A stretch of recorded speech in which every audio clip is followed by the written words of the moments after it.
I can get more done between 4 a.m. and 8 a.m. in one day than most people do in an entire week. 80% of our day is unconscious. We walk through our day and we don't even think about it. I'm challenging you to come to the conscious level. We hoard ideas, we hoard to-dos. Removing those things a lot of times helps you buy back and reallocate your time towards energy-driven activities. Remember, you're good at it, you enjoy doing it, it moves the results in the right direction. As a leader, especially as a top leader, you should only do the things that only you can do. You should never do the things that somebody else could be or should be doing.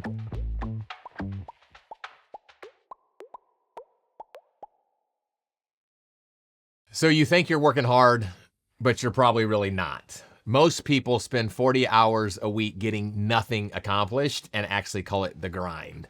There is a huge difference between being busy and being productive. I can get more done between 4 a.m. and 8 a.m. in one day than most people do in an entire week. I'm gonna walk you through those strategies and help you become more productive and minimize the busyness. Let's jump into this. I'm Chad Carden, founder of the Carden Group, and I work with Fortune 500 companies across the globe to really cut out all the noise and get intentional about where they should be spending their time to drive even better results. Let's start by looking at some stats. Inc. magazine actually did a study that said the average person works any space, any organization works between 8 to 10 hours a day, but they're productive less than 3. I think ultimately the time was that the study found out was like 2 hours and 53 minutes. If you look at an 8-hour day, that's 31% of the time that they actually spend at work. That's being only productive. The rest of the time is just noise and wasted time. Another statistic that comes up is employees admit to spending approximately 2.9 hours of their 8-hour workday on non-work related tasks. So almost 3 hours they're spending on non-related work tasks that are not creating results, that are not creating a better product, that are not driving their to-do list forward. Time wasted on non-work activities. It's a big one. Impact on social media, browsing social media. This is a big one. We're all connected to our phones these days. During work hours accounts for 38% of wasted time amongst employees. Almost 40%. 40% of time is wasted just browsing social media.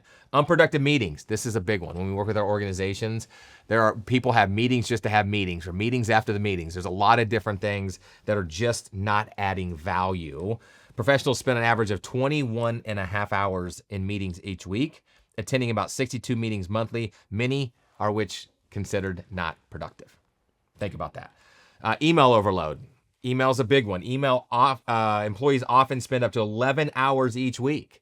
11 hours each week on managing unproductive emails, highlighting the inefficiencies in the workplace communication. So either A, they're copied on something, B, it doesn't matter to them, it might be junk mail, whatever it is. 11 hours just managing unproductive emails. That's not the total time they spend with email, that's just managing unproductive emails. Cost of inefficiencies, here's a big one. Efficiency workplace practices result in significant financial losses. U.S. corporations losing approximately $1.7 million annually for every 100 employees. $1.7 million for every 100. How many employees do you have in your organization? What does that add up to on all this wasted time? And then employee engagement. Only 21% of employees report feeling engaged at work. Disengaged employees are 18% less productive and 23% less profitable for the company. So going back to being productive versus busy, let's talk about what we mean by that. What we mean by productive versus busy. Busy is noise. Productive is being intentional on making sure we're moving forward. Think about a rocking chair. A rocking chair does a lot of this, but it never goes forward. That's being busy. There's a lot of movement. You feel like you're doing a lot of different things, but ultimately it's not intentionally moving you in the right direction. You could be busy. All of us could be busy today 24/7. But the question is are we being productive? Are we truly being intentional about moving those things forward? Let's talk about some strategies that can help you move the pendulum. I'm not naive enough to believe that we're going to take the pendulum and move it from here all the way over to here. But if I can help you move the pendulum from here to here and minimize some of the noise and cut out some of those distractions, how much more productive can you be? And candidly, how much more fulfilled and engaged would you be because you know what you're doing is actually adding value and has merit to whatever it is you're trying to accomplish. Here's something that we dive into with leaders a lot. We talk about opportunity versus obligation, or energy versus stuff. Here's an exercise that I don't have time to completely get into, but here's a challenge. Let me just give you the highlights. And I challenge you, stop the video at any time or after this video, really take time to think this thing out. I will tell you, this short-term investment will create a long-term dividend for you. If you continue to take short-term shortcuts, it continues to create long-term headaches. Take a piece of paper. Take 10 pieces of paper and literally list out everything that you do in your role. Every activity, big or small, every meeting you're a part of, when you answer emails, what you do when you come in. Just exhaust the list. That might take you 5 minutes, that might take you 5 hours, but really just taking the time to invest and think about all the things that you do on an everyday basis. Take that list and really consciously think about two things. One, what is energy for you?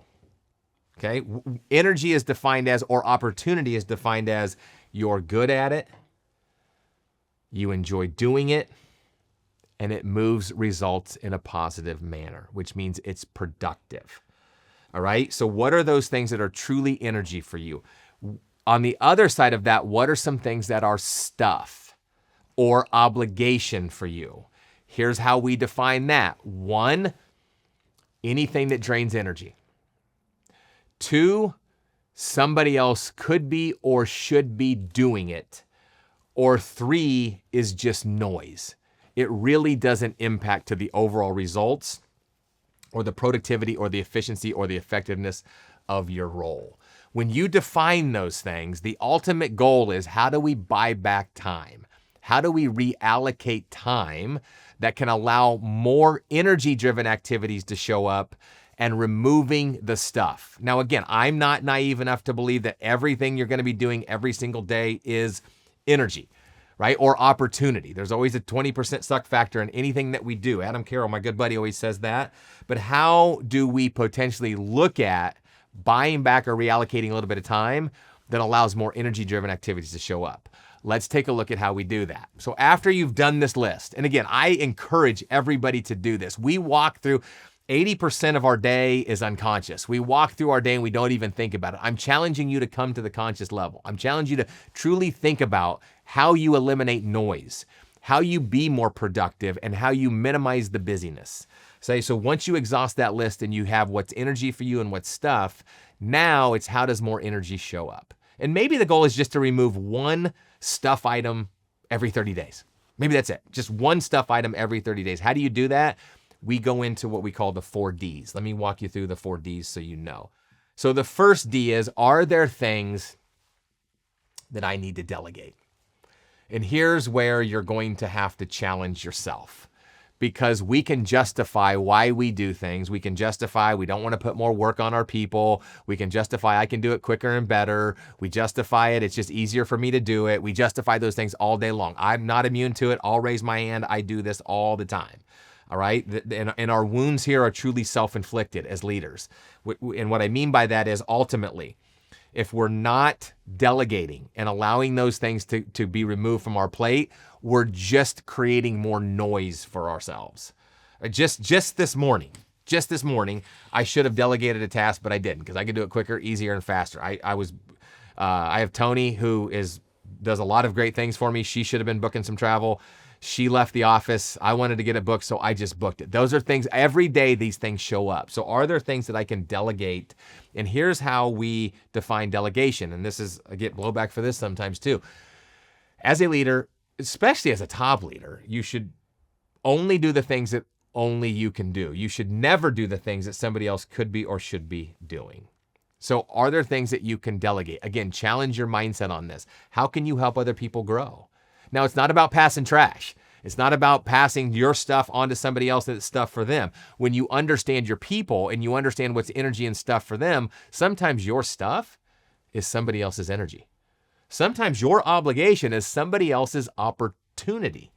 We have a project manager in San Diego, California. She loves data. She loves doing research. I don't like any of that stuff. That's stuff for me. That's energy for her. So ultimately what we do is we pass those things on to her. She loves doing them. So I'm not passing trash. I'm giving her things that are energy for her, that allow them to me to buy back time to focus on the things that I need to focus on that allow us to move the business and our clients and our teams forward in the right direction. Are there things that you can delegate? I'm not saying there are, only you know that. If there's one thing that you could delegate that would set you and that person up for a higher probability of success, take action on it today. Next one, this is where it's really gonna challenge your mindset. Are there things that you need to defer? And what I mean by defer is, are there things that show up? If you have a to-do list, I have a to-do list. I have a to-do list every single day. I have multiple to-do lists.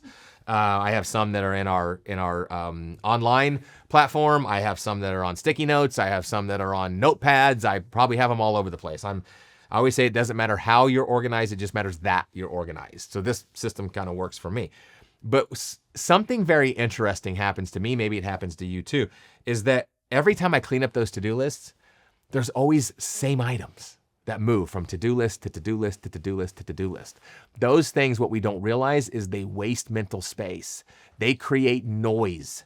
These are things that just create headwinds for us, and we don't have that real efficiency and effectiveness because they're taking up space where we should be spending our thoughts and our time doing and thinking about other things. So those things, can we defer them? Can we remove them from our to-do list? And I don't know the time frame. Maybe it's not happening this week. Maybe it's not happening this month. Maybe it's not happening this quarter. Maybe it's not happening this year. Whatever it is, it might be. But deferring those things and then coming back to them when it makes sense. We hoard ideas. We hoard to-dos. Removing those things a lot of times helps you buy back and reallocate your time towards energy-driven activities. Remember, you're good at it. You enjoy doing it. It moves the results in the right direction. The next one is, are there things that we need to delete? It could be tasks. I'm not saying that you have the luxury of deleting everything on your to-do list. That's not what I'm saying. Don't go to your boss and say, you watch this video and somebody told me to delete everything. That's not what I'm saying. I'm saying, are there things that you can be intentional on deleting? Are there meetings? Are there things that you're doing that just don't add value? Do you have habits that you've built over time that really don't enhance what you're trying to accomplish? How can you delete those? Perfect example is, this is pre-COVID, but we worked with this firm out of New York City and we did a time and motion study. And what we found is that the first thing they did is when they got into the office is they sat down and they checked their email. And we studied this for 90 days. And what we found is on average, 2 hours and 12 minutes, they were caught up in email land. So that got them behind the 8 ball. And then they really started their day. After 2 hours and 12 minutes behind the email, they were catching up on emails, answering emails, replying to email, doing all the things that they had to do. And then they were really on their day. That created them more noise and a time block in what it is they were truly trying to accomplish. I'm a big believer that if you win the first hour of the day, you win the day. So how can we be more productive and proactive on the things and how we approach our day? So for the next 30 days, we told them, first thing they do, come into the office for the first hour, don't check their email. Well, might as well been talking like I had 3 heads. There was no way. There was so much blowback and pushback for that. We have trades, we have to answer our clients, we have to do this, we have that. So we negotiated 20 minutes. 20 minutes. Find 20 minutes before you get started into emails and create what we talk about, which is a 3-pack. A 3-pack is, what are those 3 things that you want to be intentional about that would create, or you would say would be, a productive day? Could be big, could be small, whatever those things are. Might be a large project, might just be to get through the day. Whatever those 3 things are, what is that 3-pack? And then at the end of the day, audit yourself to see, was today productive or not? Did I get caught up in the noise, or did these things get accomplished? If they didn't, it's not an indictment. I also say that 70% implementation of a plan is better than 100% implementation of no plan. So did those things get fit? If they didn't, what shifts can we make tomorrow? So we did that for 90 days. We followed them for 90 days. We did a time and motion study. First 20 minutes, they all committed. They're going to create their 3-pack. They're going to get more productive. They're going to get more proactive. And we measured it to assets. That's how they measure in their space. Here's what we found. 3 months. I'm not taking full credit for this. I'm just saying this is what happened. Here's the reality. They uncovered by being more productive and shifting that habit and deleting, getting on their email in that first 20 minutes, they uncovered over $1.2 billion in net new assets, and they gathered almost 700 million in 3 months just by being more productive, just by being more efficient. They eliminated the noise, they eliminated the rocking chair, and they were really intentional about setting them up for the highest probability of success every single day. Are there things that you can delete?